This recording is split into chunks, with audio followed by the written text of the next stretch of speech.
I get a phone call from the guy who's going to represent us, lobbying for us. And he says, I have bad news and very bad news.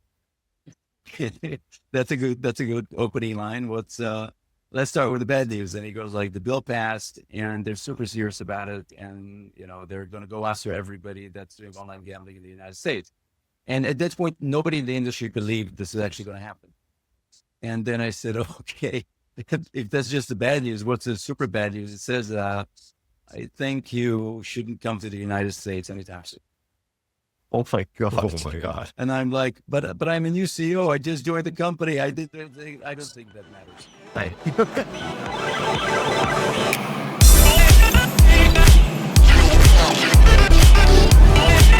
What's up, guys? It's Justin Kahn back with another Secret Stash with my co-host Archie Stonehill. Say hello, Archie. Hey, everyone. Today, our guest on the podcast is Gigi Levy-Weiss, one of the most well-known investors in gaming and tech. He's a founding partner at the venture firm NFX, which is a really awesome seed stage venture fund that I really admire. And I've followed for a long time since they got founded a decade ago. And it's also been called the Godfather of Israeli Gaming, having played a key role in founding really big Israeli gaming companies like Playtika and Beach Bum, and backing many others from inception all the way through today, like Moon Active and Plarium. And before having that role as kind of creating the Israeli gaming scene, he was the CEO of 888 Holdings, one of the world's leading online real money gaming companies. And we're going to talk a little bit about real money gaming versus mobile gaming. So welcome, Guy. Hey guys, Thanks for joining us. thanks for having me.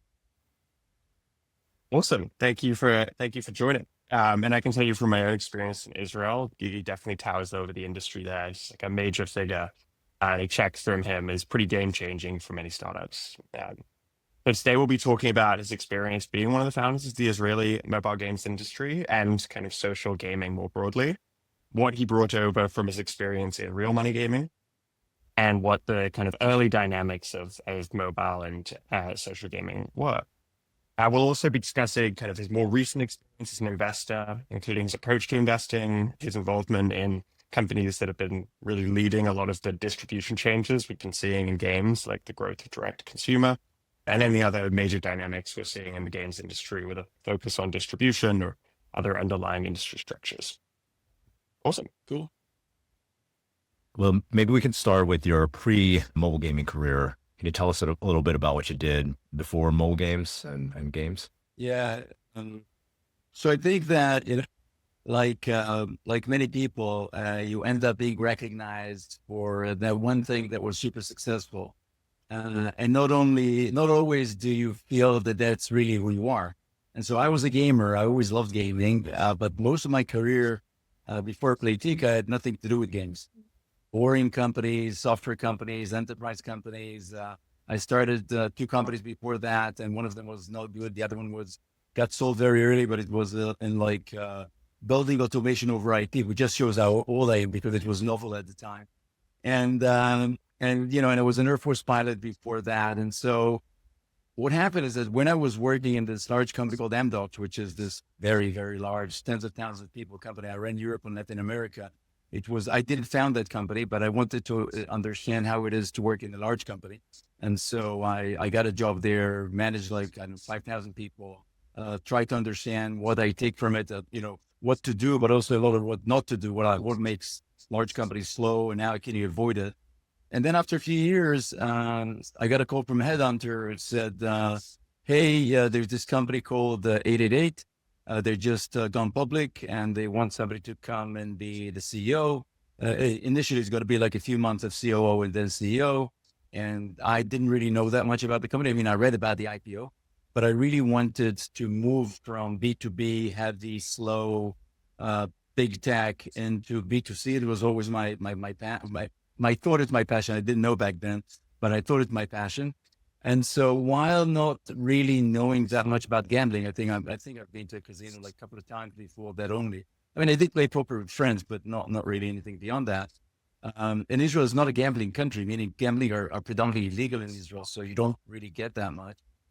But I started talking to people. I understood that it's one of the best internet companies out there. And Israel had today we have like Weeks and Monday and this and that. We didn't have any internet company at the time. We had ICQ in the 90s. And then we had like a desert of no B2C companies other than 888. And so I looked at it and said, wow, great, amazing. That, I learned something. I got in. I did learn a lot. And as I got in, one of the things that occurred to me was that Israel had that amazing presence in two industries. One of them was online gambling. Like if there's money to be had and you can run fast and do it, Israelis would do it. And online gambling had many Israeli companies. And then the second thing was the distribution, the edtech industry, where Israel had all the toolbar companies. Like, we're not necessarily super proud of neither, but both of them were. It's part of the internet. We'll give you something to gamble on, and then we'll take your toolbar and make sure you always search through us. And so, I looked at it and I said, there's got to be something that we can do with it. And the natural thing was to say, how come we don't have a gaming industry? This is all pre-mobile gaming, so it's pre-iPhone. And basically I looked at it and I said, but it is with Facebook gaming. And I looked at it, and when I left 888, I said, wow, okay, this is really, there's something to be had here. And that was the Playtika start, which, by the way, strangely enough, it was never meant to be what it is today. There's all these founding stories, which are super funny, but this one is like extreme because there were two other co-founders, and the concept that we raised the money on was, and that's going to make Playtika sound not as exciting as it is, but I met the guy that was the owner of VK, the Russian social network. And he told me that they're starting an app ecosystem like Facebook. And he said that they already put a few games on it, that it's going really well. And asked me, why wouldn't you start a company that will put games on this network? And then I started looking at other, what I called non-core social networks. And, we've had one in Japan and we've had one in Korea. And so I said, oh, yeah, okay, maybe there's a thing here.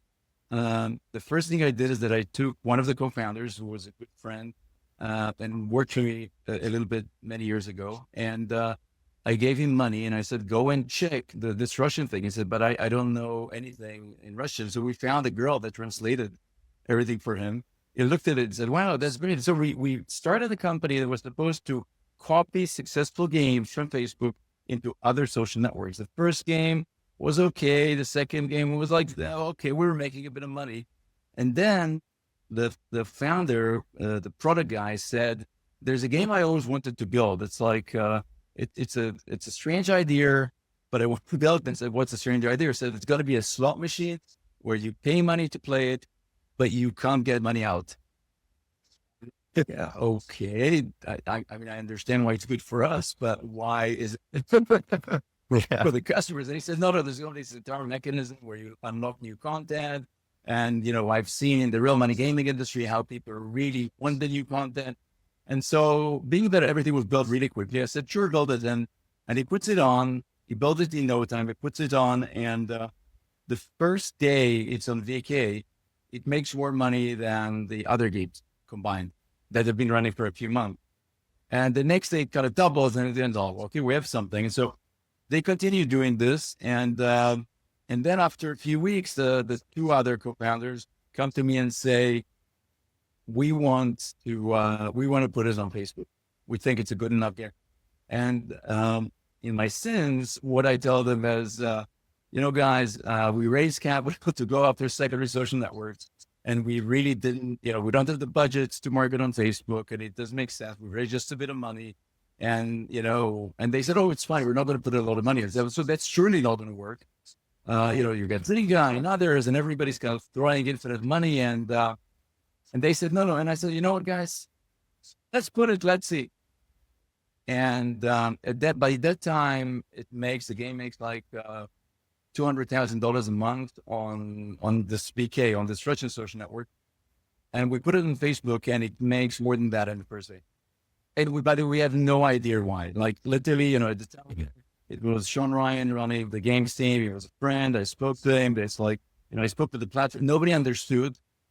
It might have been a bug in the search engine or something inside, but we just got traffic. And people started bombing each other with invite, which is something we baked in. And very quickly, this got to 1 million a month and more than that. And then we sold the company like 3 months after we put this game out, which was a horrible mistake, of course. But Yeah. Yeah, I'm super interested in the corporate history of Playtika, but it's really great to get those founding stories. We've also had Justin Waldron on from Zynga, so it's funny to see kind of the parallel narrative. And yeah, I've also worked in real money and in social casino, and I have to say, like, they're fascinating businesses from an analytics perspective, from a product design perspective. And I love explaining social casino to people who don't work in the games industry.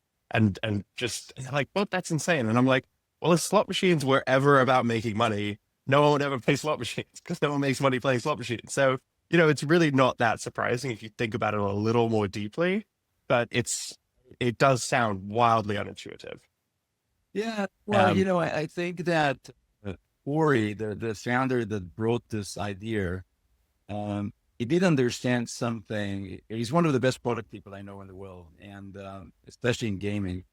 And I think what he understood is that at the end of the day, real money casinos kind of neglected all the other drivers you can get customers to retain or to be engaged by, because money was a strong enough engagement method. And so when you look at real money casinos, online ones, or online gambling in the United States right now, or sweepstakes, whatever, you see that the vast majority of everything that's happening is around, okay, you lose money, we give you a bonus. You deposit money, we give you more bonus. We try to get you to play this game or that game. And the entire element is the money element. And because it works, people that gamble, they care about the money. They believe in their luck and they care about the money and they enjoy it, which is fine. These products really neglect gazillion other layers of engagement that you can get out of meta games, out of unlocking content, out of leaderboard, out of having really local leaderboards that get you compared to the people really around you, out of having a competition with people competition with people you don't know.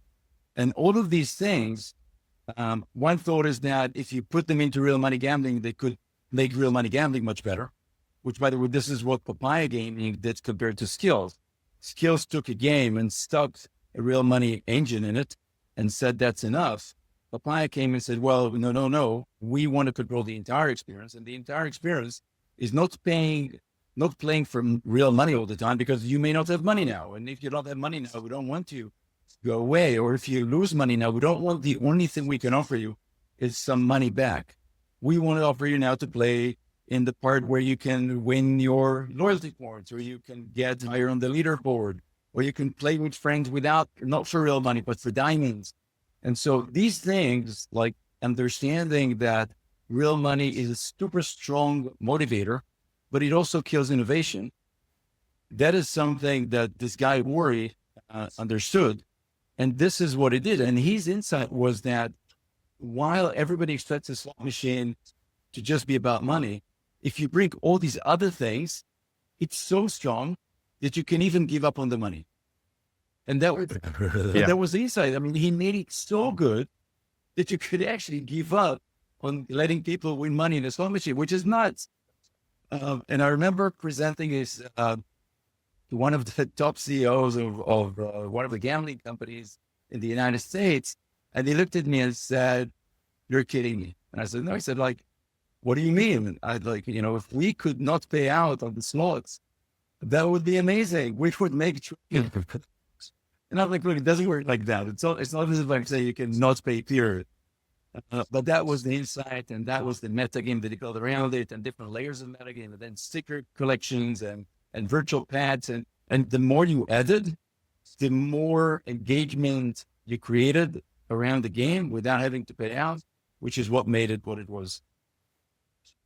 The thing about the slot mechanic as well is it is like the purest form. The slot machine games, social slot machine games, are like just a really, really pure form of a game mechanic that almost every game I play uses. And the moment you kind of like start learning about slot machine games, you start seeing how many other games are just that, but dressed differently, like Raid or even many of the breeder games that you get that have been popular in crypto. So I've loved learning. Yeah, I think that you're 100% right, and I think that many of my friends that remain in the social gaming industry get really upset when people blame them. Like regulators try saying this is casino, and when you look at every casual game that people play, the mechanism behind it, it's kind of an RNG mechanism where you're trying to get the customer to almost win all the time.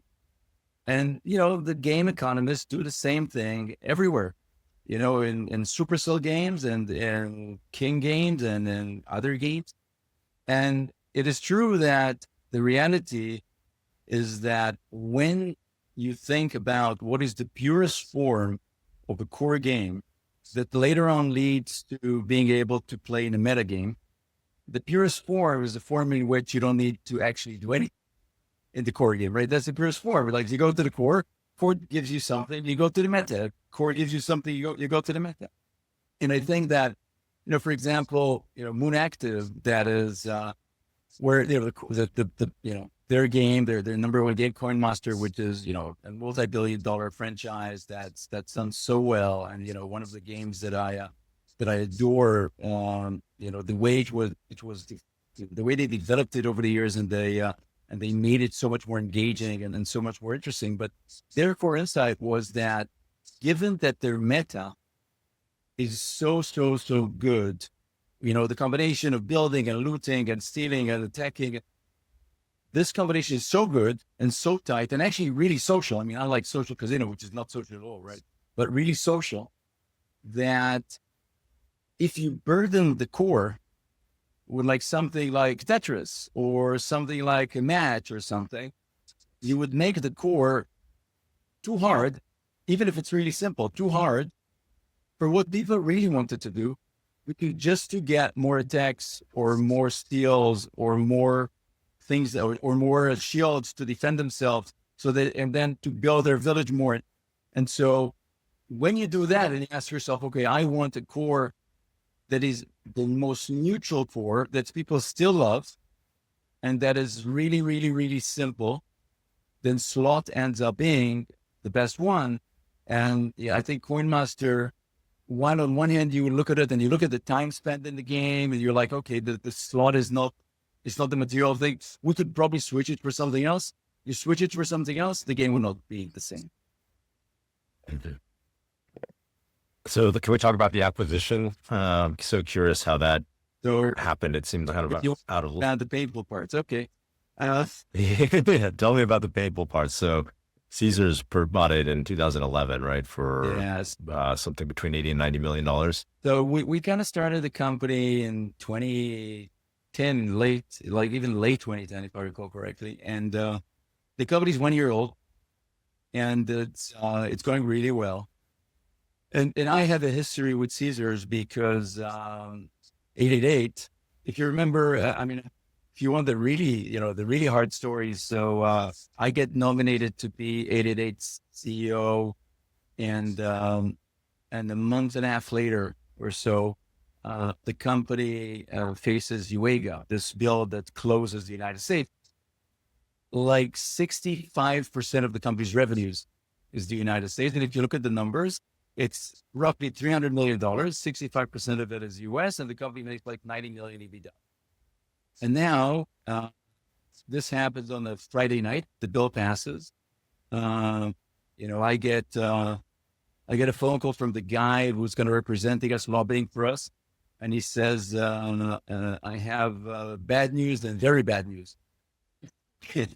That's a good opening line. Let's start with the bad news. And he goes like, the bill passed and they're super serious about it. And, they're going to go after everybody that's doing online gambling in the United States. And at that point, nobody in the industry believed this is actually going to happen. And then I said, okay, if that's just the bad news, what's the super bad news? It says, I think you shouldn't come to the United States anytime soon. Oh my God. Oh my God. And I'm like, but I'm a new CEO. I just joined the company. I don't think that matters. Right. And so, we get on a board call and we decide that we're going to shut it down. And we're the first company to announce we're shutting down the United States. Just let's do the back of the envelope calculation. From $300 million, we're down to around $100 million revenues. And in terms of profit, being that, some of it was marketing cost, but we're losing money. And the company doesn't really have a lot of money because it pays dividend all the time. And so I need to start, I just to understand the first board meeting before I joined the company. I was invited to the first board meeting. The only question that was really on the agenda was, what jet are we buying? There was these were the days, like, what jet are we? I'm like, are you serious now? Yeah, we have all the money and we don't like flying around like this. So, it was in Gibraltar, so it's hard to get there. What jet are we buying? I'm like, that's a good discussion to have before I join. You're like, this is a great company to join. And instead of pursuing that thing, I end up suddenly needing to do a turnaround and fire people and focus on Europe and get licensed and so on. But we were one of the companies that we didn't feel we did anything wrong, so we didn't want to settle. We thought our legal opinion said that the legislation was, very gray at best, and we were the first good believer, and so we never settled. And then that allowed us later on when Nevada started being open to this, that allowed us to try and go back. And the way we wanted to go back was basically with Caesars. Now, what happened at the time is that the guy that was running at the time of this bill passing, a bunch of our competitors. It was a guy called Mitch Garber, and Mitch, who was somebody that became an industry friend. So not a friend, but an industry, not a close friend at the time. He's a friend today, but we got in touch and we basically coordinated, our going out and so on. We were the two cleanest companies in the industry.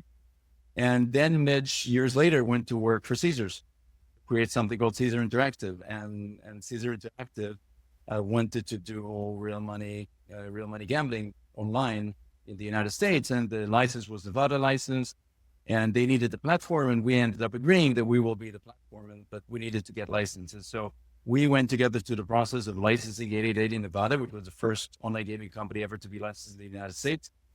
We did that. We stayed close. And then my biggest mistake, I guess, was that when Playtika was going really well, we met in New York, and just for fun. And I made the mistake of showing him this. And a few weeks later, they put a term sheet and bought it.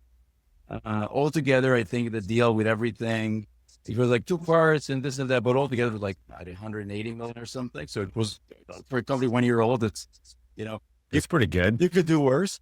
But they then ended up selling it for 4.4 billion 4 years later, without really putting any more money into it and without really changing anything. I mean, they brought in some structure and and the corporate governance and so on. But in terms of the real achievement, it was the same team. And the two other founders stayed in the company and got generous packages and continued with them. And one of them still runs the company. The Robert, who's a great CEO and passionate about the business.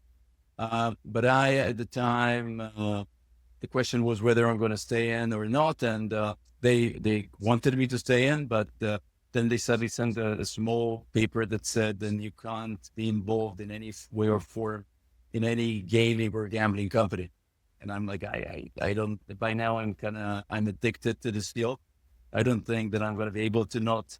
And so I ended up selling everything and staying out. And the two other guys made very nice fortunes, which is why they pay for all the dinners and all the lunches ever since. And the company went on to be acquired by the Chinese company, by Giant, and then go public and everything we know. And so that was the acquisition. I always say that if the deal that I thought in many, objective terms is my best deal ever, would end up being my worst deal ever. I'm You're doing good. probably in a good position. You never know what's going to happen in retrospect, right? It's easy to say with hindsight lenses on, but I'll tell you one thing. if I didn't do Playtika, I wouldn't do Moon Active. And Moon Active is probably, for me personally, definitely is dramatically larger and and more significant for me than Playtika could have been after the acquisition. So altogether, I'm you're doing fine. It reminds me of kind of you never know how it's going to play out. When we sold Twitch, I was like the co-founder who was not active anymore. And so I remember they made actually my co-founder, Emmett, who was the CEO at the time, and the whole management team, everyone there revest 2/3 of the stock at Amazon. And I was like, I didn't have to because I was like not really managing anything. I was like, I got out clean. This is like amazing. And Emmett had kind of like done me a solid to be like, oh, Justin doesn't need to revest, so because we're like super close friends. But they made them revest in Amazon stock over the next 5 years, which basically I think 4x over the next 5, or maybe doubled over the next 5, somewhere between 2 and 4x over the next 5 years. I've got so many stories that being that I'm an optimistic, I remember the good ones and I forget the bad ones. But I've got like this on my. Yeah, but it was super, it was super interesting, and the process was super interesting. I think it was the first gaming company that was acquired by a non-gaming company. Later on, I sold the Plarium, that was like kind of an RPG and strategy game company, to Aristocrat, which is like a casino company, and they kind of looked at it and said, we think that everything's a game, so we want to. And they tried that for a while. Then they ended up selling it again. And I think that it's an interesting one because I'm a big believer that we're really nearing the point where games are no longer standalone beasts. I think that, especially with AI and with everything that's happening, the difference between a TV show, a movie, a game, a personal assistant, a virtual companion, all of these things are kind of merging.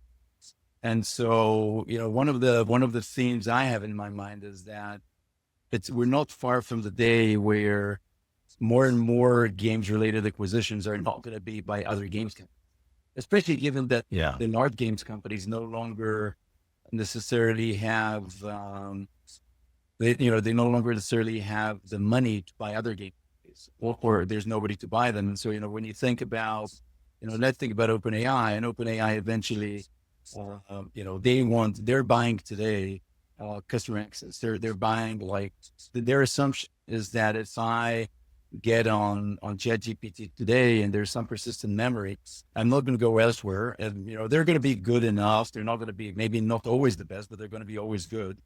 And once it has all my medical records and everything, so they're literally, they really want the entry points. So when you think about it, if there's now a game, if they bought a game that has 50 million users, and that would be an entry point for younger people to choose what's their chatbot, what's their companion.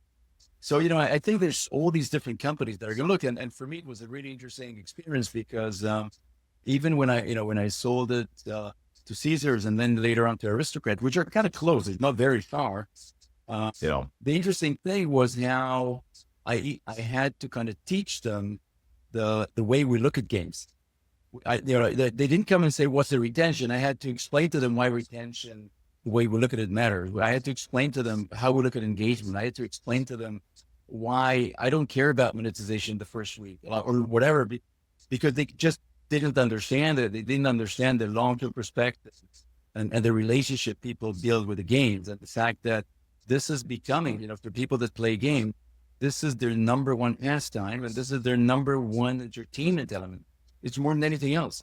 And for people that don't play games, it's hard to understand, but there's more and more different industries that are starting to understand this. And as it's all converging, you know, I don't think there's a chance that Netflix is not going to be a major games company. Right. Yeah.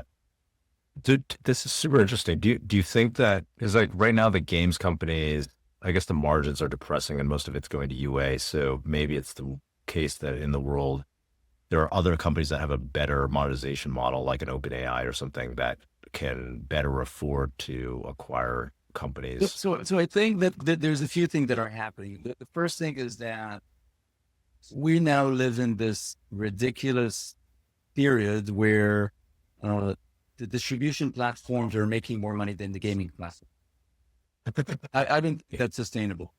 And I think that with time, this will need to change. I mean, I've been. Wait, why don't you think that's sustainable? Because every other creative industry looks like that, like film or music. That's like actually the norm for creative industries, because I think you have creative people like doing it for. In all of these other industries, the platform make the money. Okay. Yeah. Not the marketing channels. The anomaly here is that it's not Apple and Google that make most of the money. It's actually Meta. Yeah. Okay. And so the reality is that they are sucking as much value as they can out of the ecosystem until it breaks. By the way, it breaks for many companies. Many amazing startups with really good games that just don't monetize enough end up dying. And a few years ago, they would have survived. Now, this is no longer because, you know, in the past, we used to say, well, this is because other brands came online and there's not enough inventory. That's not true. What's happening is that the prices are inflated because it's possible. And because what they're doing is that they're inflating it up to the point that the top companies are still making a margin, but not making a lot of margin.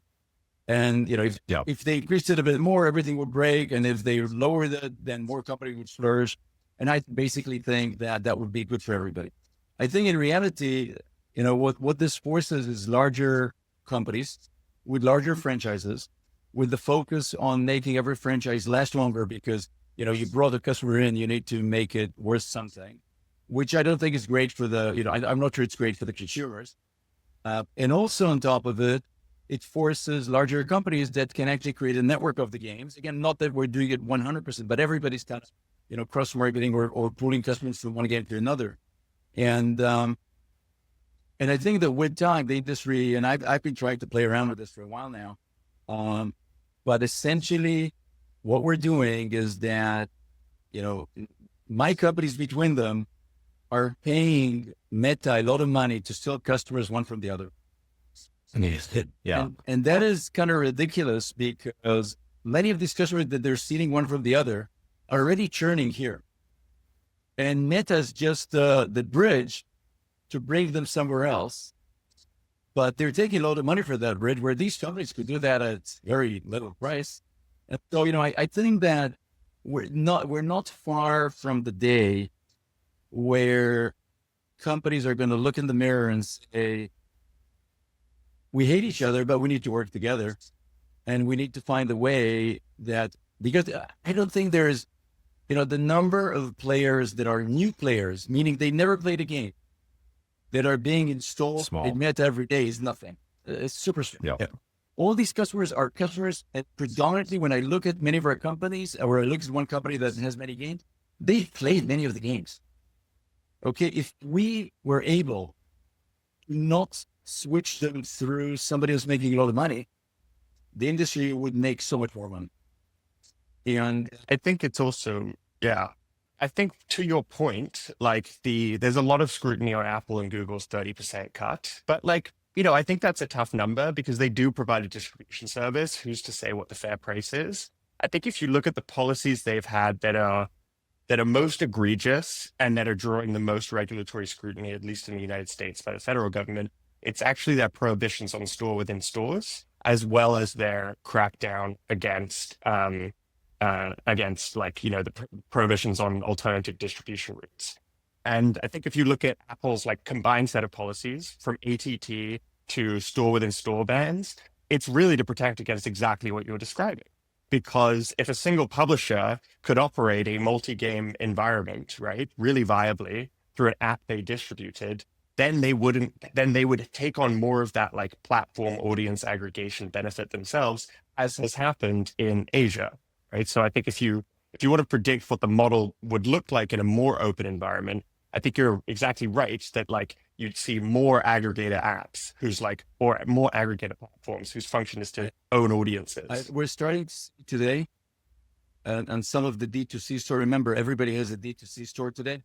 We're starting to. Hey, powered by Stash, they will, if you want a good one, we'll do it. And everybody does that, and I think that creates a loyalty capability outside of the store. And I think that if we want to think about what's sustainable, I think that the stores, because they don't really give any more distribution, they just give access. Yeah, I think that I think at 10% is really nice. In other industries, when all you do is access and payments, you probably get 5% above the cost of transaction, right? So, credit card cost and then 5%. I mean, that's fine. Call it 10%. I think that 30% makes no sense. And I think that also the meta tax, which is in many of my companies, 60 or 70%, right? To get I think that doesn't make sense over time more now, because it looks more like bidding and the marketplace, that it's harder to come and jump at it because the margin is not transparent. But I think that with time, companies are going to start understanding that the industry could be in a much better position if it starts collaborating, and if it starts working together on making sure that this huge pool of customers doesn't necessarily, cost $25 CPI every time somebody moves it from this game to that game, when we can talk directly. And you can give me a customer, I can give you a customer, and we keep the money or whatever. I mean, I'm simplifying it, of course, but it is a big thought that I've been trying to promote, because I think it's not sustainable. I don't think that I look at startups, and other than the occasional super successful young team like a Super Play that know all the tricks, that we just sold it to Playtika, profit $2 billion, and but they know all the tricks and they've been there, and this is like their second game company that they created, and they ran many franchises inside Playtika. They know everything, and they had me and others that know everybody. And so we kind of massage everything, but even they had a hard time. And so, you take a young indie studio right now, there's really almost no chance on mobile. And that shouldn't be like that. That's not good for customers. That's not good for anyone. And so I think that with time, we'll see some change around that. How do you think a union gets created? Maybe that looks like a alternative, acquisition network or something like that, or people sharing users between the games. Like, it seems, right now, I agree with you. The industry is trapped in this prisoner's dilemma with Meta, right? Where they're effectively taxing everybody's margin to they put the water level right up to your mouths or whatever. But it seems like there's like a good incentive, but like, we've heard of other people wanting to do something there, but what's the way that it actually gets created? It's a good question. I've failed miserably so far, so I can't say that I have it worked out. And clearly, of course, what everybody's afraid is that that you don't want to lose your best customers. At the end of the day, in every games company, there's like 2-3% of the customers that make the company. And so you never want to show them anything. You never want them to be exploited anyhow, which is perfectly fine. But then you've got maybe the next 30% that could turn to be the 2-3%. But then you've got 65% who are never going to be material to your business. Some of them are already churning, some of them churn. Some of them are just not paying for 5 years now. So, all these things, there's some of them you're trying to bomb with ads already, or, these customers, and I know this is true because we've done the analysis in some of my companies, and it's nuts. There are people that didn't pay for years in one game. They were moved to another game and they paid within a week in the other game. Why? Because there's this fairy dust in every game, and some of it would work great on Justin, and some of it would not work on Archie. And if we move you from one game to another, suddenly you're maybe paying someone. And so forget the 2-3%, forget the 30%, forget even the next 20%. But we're still paying a huge chunk of customer acquisition costs on the 40% left. Okay. Can we move them elsewhere? Yeah, we can. Instead of just ads, we can have ads that are internal ads between the network.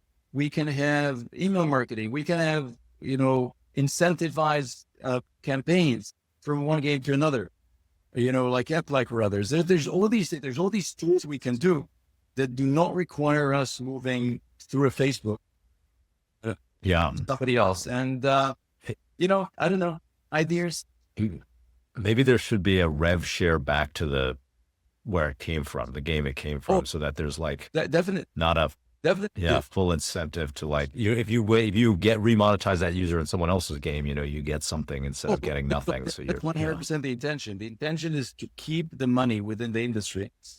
And, the only question is, will people share rev share figures?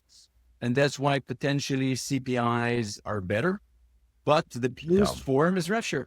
You hand somebody over, you get, in average, for a good customer, you end up paying through CPIs, 50 to 60% of the revenue of this customer.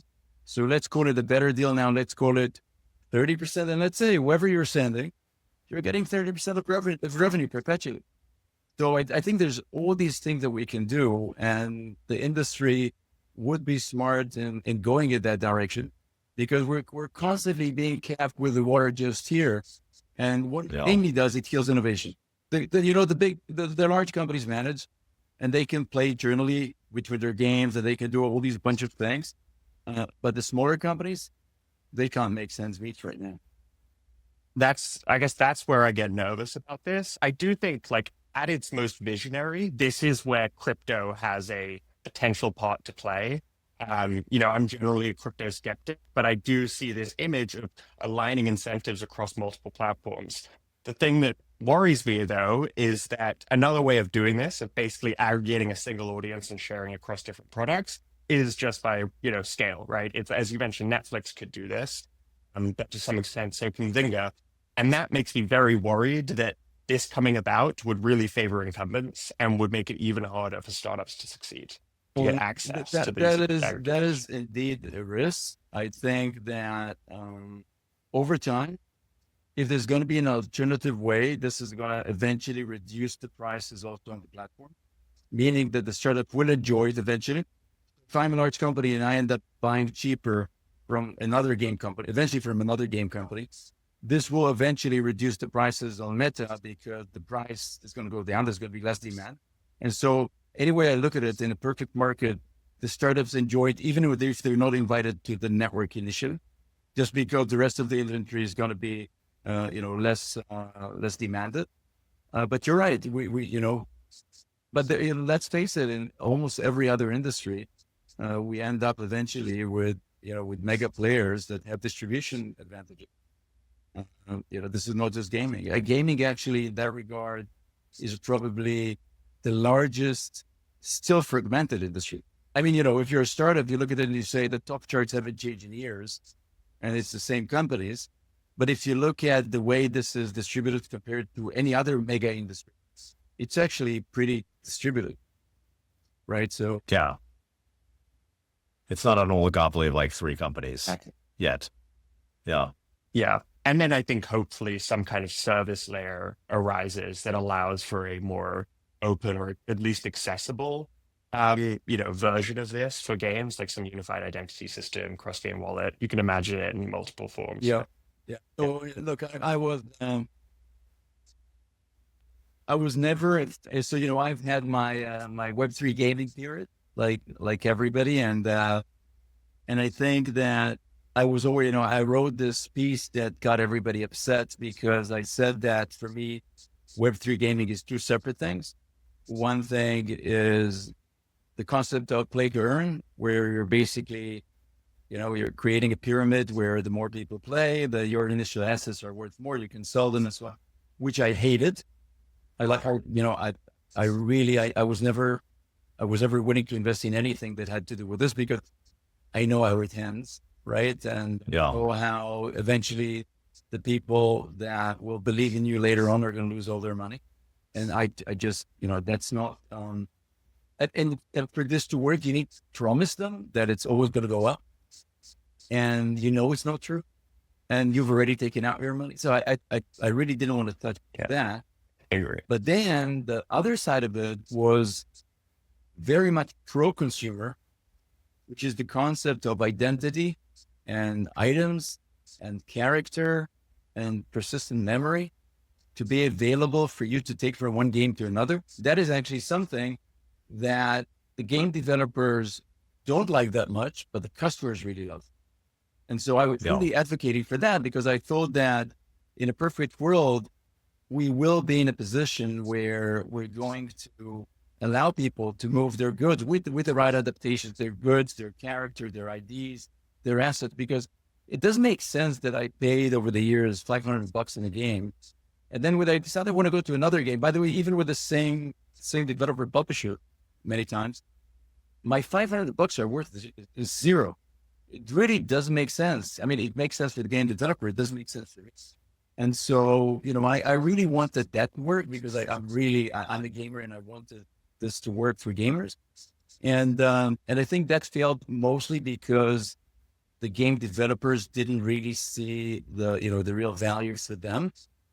And there are some games that are going to come out, in the coming couple of years that are the more serious Web3 game projects, and we'll see how that goes. But I'm sadly not very optimistic, because we've had a bunch of companies that tried to create that layer for everybody, and all the large game companies just laughed at them. They said, "Okay, great, come to me when you have a gazillion customers, and then I'll consider joining." I was actually with Ben Brode at a party once, like last year at the GDC, and then a kid came up and was pitching his idea for basically this like portable, identity between games and characters that would live between games. And Ben was kind of like, I want to be the designer of the experience, 100% for the end customer as a game designer. Like that's my vision, prerogative, et cetera. He wants to craft the experience. So like, why would I let somebody else do that? I think that's prevailing sentiment. But eventually one day, some of it must work. Some of it, I think that, I've been telling some of my companies that maybe a good way to start when you're a startup is to look at your most successful competitor. And if somebody is a player there and they can prove that they have, say, coins or something there, give them the same coins in your game. And I got the idea. We did it in a few games. I got the idea when many years ago I moved to London and I wanted to be sort of started flying British, which I didn't fly before. And quickly I started from a zilch, loyalty. Friends told me, what you do is you call the VIP department and you tell them, I'm a diamond tier in another airlines. I'm sending you the proof. And if you want me to start flying with British, give me a similar thing. And what I found out is that all the airlines give you that for a limited period of time. So like they give you for like 6 months. And then if you're not flying, they take it away. But and it worked for me. And so the idea was you could do the same thing in gaming. If you're building an RPG, there's an RPG where you think that's the perfect audience. You say if you're level 15 then diamond tier in this game, you can be diamond tier here as well. And status match. Yeah, some companies used it very early on, and customers loved it. That's an interesting idea. I love that. We do think there's a lot of things from traditional e-commerce, like loyalty, status, et cetera, that will be slowly introduced, and it's already happening, but will come to gaming, over time. Extensively. Like a lot of the research for Stash's product I've done is speaking to my former colleagues at McKinsey in e-commerce, hospitality, travel, et cetera, and, getting their expertise in to build our loyalty programs or use elements. Like my favorite example is always Nike, who I think are a phenomenal brand at building that direct relationship. Like think about Nike Run Club, or their website where a big part of their direct to consumer appeal is customization. So you go to their website and you can customize shoes. It's a non-economic incentive to bring users into your environment. I think games have a lot to learn there because we've been so used to focusing on product innovation and improving gameplay mechanics and less focused on distribution or other service-based differentiations. Yeah, no, I agree. I think that, generally speaking, we gaming people tend to tell the world that they need to learn a lot from us. And in many cases, this is true. I mean, I have to admit that for many years, I used to take CEOs that I felt are just not onto the numbers and onto the speed and put them for a day next to a gaming CEO. And, it would blow their minds, like, the number of things you try and the pace and everything. But I also think that we got to the point in the industry where we need to start learning from other industries as well. And I think that loyalty and status and a bunch of these things they've been worked out for decades now in other industries. And we need to continue thinking about it. And I think that, in this actually, funnily enough, if we close the circle, the online gambling industry does that a lot better because it's about money. And so, there's a very direct link. You spend more money and, it kind of replicates what Caesars would do or what Wynn would do. You spend more money, so you get the bigger room or you get this, or you get that. And online gambling understands that. I mean, up to the point that in 888, many years ago, we had a tier of customers where every time a new computer came out, we used to send them a new computer with the app installed so they wouldn't think about potentially moving to a new computer and then potentially not installing it. So we used to send a gift with somebody to give them the new computer, and they didn't understand why we're doing this. And it was like, it was very practical loyalty.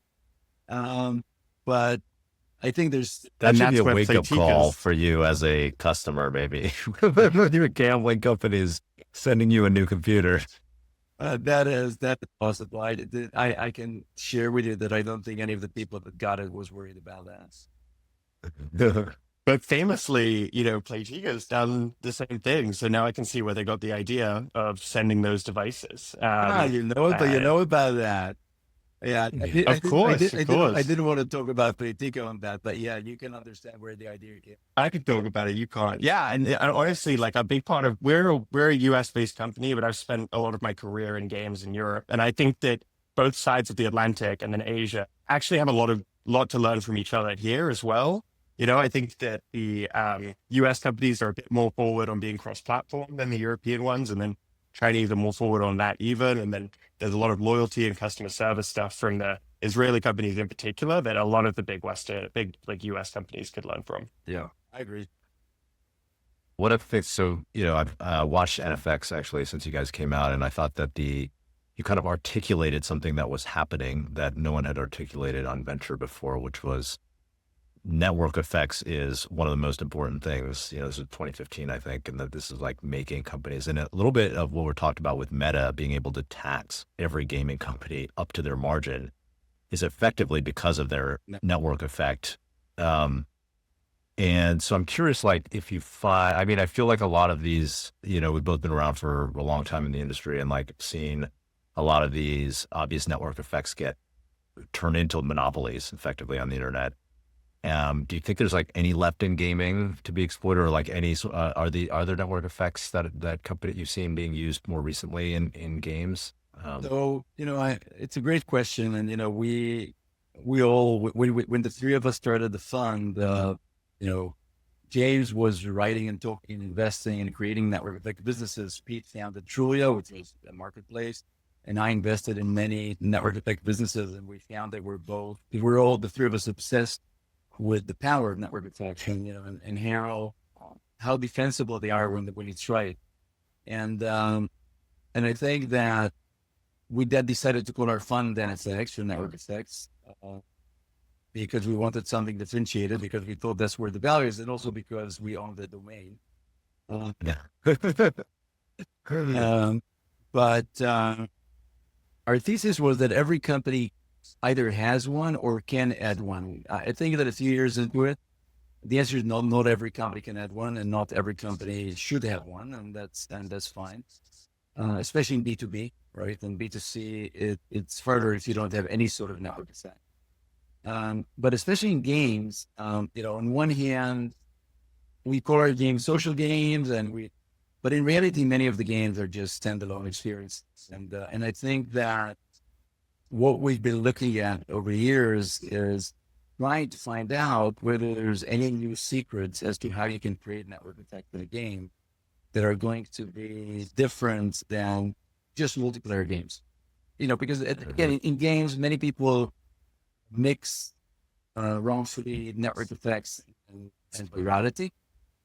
So like, invite 5 friends and get more lives. That's not network effect. That's a viral channel. And real network effects is, hey, I'm playing Fortnite, and every server is going to get 50 people. There needs to be liquidity, and I really play against other people. So that is real network effect. But at the end of the day, it's if every server is 50 people, then a company with 1,000 customers can fill most servers, maybe most time. And so we've been looking for a long time now for companies that would create that. We invested in Papaya because the tournament mechanism required network effect, and so we saw how if they will be successful, this will create a moat. So that was one thing, and especially because of skill that requires a relatively large number of customers. We've invested in a company called Acid Labs, which is doing very social games on top of Telegram, and that they're probably the largest game company on Telegram, but it's just not large enough as a platform right now to generate a huge company. We've invested in the first AI-based game company that was called a game called AI Dungeon. We've done this years ago when GPT-2 was out. Yeah, I remember it. GPT 2.5 or something. Yeah, and it was miracle at the time. When GPT-2 came out, 92% of tokens were on this game. Nuts. Oh, wow. Yeah. But, and we thought that they'll be able to create training that's going to be unique for that, and that they're going to create their own thing. But, that grew very nicely, but it didn't really get the defensibility of data network effect, which is what we thought. And so the short answer is that we're still looking. And Web3 gaming was, it was like the layer of, loyalty between games and items between games. That was a period where we thought, oh my God, that we're finally finding it. And then that didn't work. So yeah, we're still, if anybody has an idea, I'm here. There you go. I think the challenge there is also, I've seen many game pitches that have like end state network effects or scale advantages, but the real challenge is like how you get there. It's like, sure, if you can, UEFN is great, but you need Fortnite to get there. And like, I think that's, founders very rarely have both that visionary end state vision and product execution capabilities to get to the path there. Yeah. So we usually wrap with question related to our podcast. It's called Secret Stash. So we ask our guests to share a secret about themselves or their time in industry that people don't know or they haven't shared before. There's one. The more salacious, the better. I already told you many secrets, like the quote. That's what they always say. We don't come to the United States, or how stupid I was in telling the Playtika guys not to launch on Facebook. What other secrets do I have? Give me like an example of a secret, like something. Give me a direction. Someone gave the secret of when they partied with Avicii. Mitch Lasky's secret was about when his wife came in and saved Riot's business. So we've had a few different ones. Okay. I could tell you a funny one. Perfect. So there are 2 stories that my wife's going to kill me, but she doesn't listen to podcasts, so I can try both of these. When we sold Playtika, which was a big exit for me and very nice, and I was super happy. And funny things happened around that. The first one was that that day we were supposed to close the deal at 2 p.m. And when I left home, she said, I want to go to a yoga class at 5 p.m. Will you be home? And I said, think I will. We're going to sign, then maybe it rang. One thing led to another, got delayed, the way deals get delayed. And I find myself, without even having it ring, rushing to the car at 4:45 and seeing that I have like 30 minutes drive home and knowing that I messed up. But I did close the deal that's going to guarantee the future of the kids and whatever. And so before I managed to go, she calls, she rings, and she says, where are you? And I go like, honey, close the deal. It's amazing. She goes like, that's not what I asked. I asked, where are you? And I said, oh, I'm in the car on the way. And she says, what does Wade say? It said, well, it says that 5:15, but I'm really rushing. And she goes like, I wanted to go to yoga. And I like, honey, you didn't hear me. We signed this deal. Phenomenal. And my wife is the most non-material person in the world. She goes like, there was one thing I asked you to do it. So the founders of Playtika laughed at her forever at that. That's one thing. And the second thing, which I don't think they even know, so it's really interesting, is that month after the exit, literally month after the exit, I'm sitting with her on dinner on a bar in the great restaurant. And she goes like, somebody asked me and I didn't know, what does Playtika do? And I go like, games. And she said, no, I know game, but like anything specific. And I go like, sure. And I open Sonomania and I show her and I put it in her hand. She looks at it and she says, funny, what do they really do? And I go like, that's what they do. It's a slot machine and people click it. And she goes like, somebody paid $180 million for that. Are you? Here's to spitting to the well you're drinking for. Like and ever since she never asked me again when there's an action. She never asked me again because she knows she's gonna be disappointed. Not everything I do saves lives. Some of it is crazy, funny games, and she accepts it somehow. Listen, nothing like your wife to keep you grounded, right? I love that story. Well, thanks for sharing, Gigi, and thanks for joining us. This was a great combo. Appreciate it. Yeah, thank you so much. Really, really fun, and looking forward to meeting in person.